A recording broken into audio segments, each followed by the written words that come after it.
this week, we've had some really interesting things going on. For sure, yeah, there's been a lot, and we've had a half a dozen families come in and say that they are in a transition, either estate planning or a sale, private equity called them, or they want to do a transition to their kids. And this is something we are highly skilled at. There's a lot of things that go into a post-sale environment, but there's also the pre-sale environment. Where do you want to start? Yeah, starting with the pre-sale. Oftentimes it's nice to get involved in those types of situations well ahead of any sort of transaction that's going to be done. If there's a family business and they're considering that, someday whoever started it, they might want to hand it off to somebody else in the family. That's one particular scenario that you can sometimes see. They want to keep it in the family. We can help with that.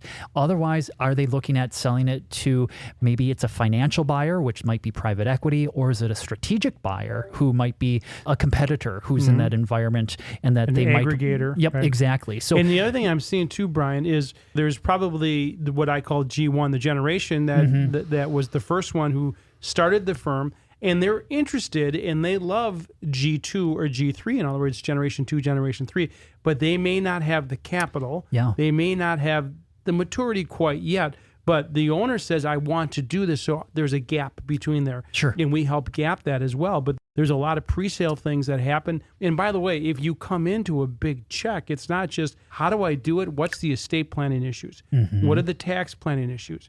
What are the economic issues? And here's the other thing that we spend a lot of time. What if you are going to dump a whole lot of money onto the kids and they're not ready? You don't want to ruin your kids.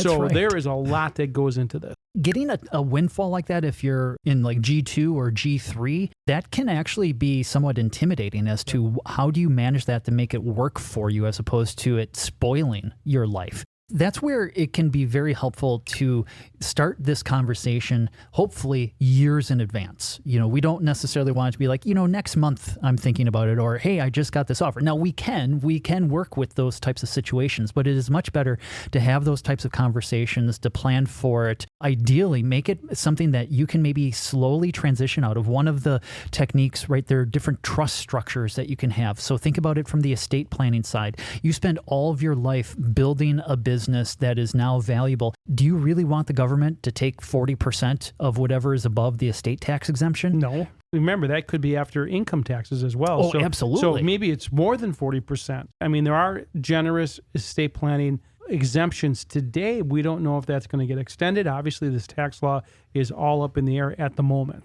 And that is something that you can structure as far as, is there a way to put it into a trust and then the trust issues you a note, something like that, as far as providing the continued income. One of the things that also is that income component, right? You're used to being in control of the business and deriving your income from the business, but now how do you get that income from your portfolio now, from the proceeds of the sale? That is a very different mindset for when you are in control of the business to investing in securities and trying to generate income from there. That takes some coaching. It is going to be a transition. That's something that I've seen a number of people pursue is, can they stay on consulting afterwards to ease that transition? Now, of the two of us, you have the Juris Doctorate. I do not, but there are GRATs and GRUTs and family limited partnerships and all of these crazy acronyms that you should start planning with. And we had a business broker contact us and said, we're really good at selling this business. We know exactly how to do it, how to package it,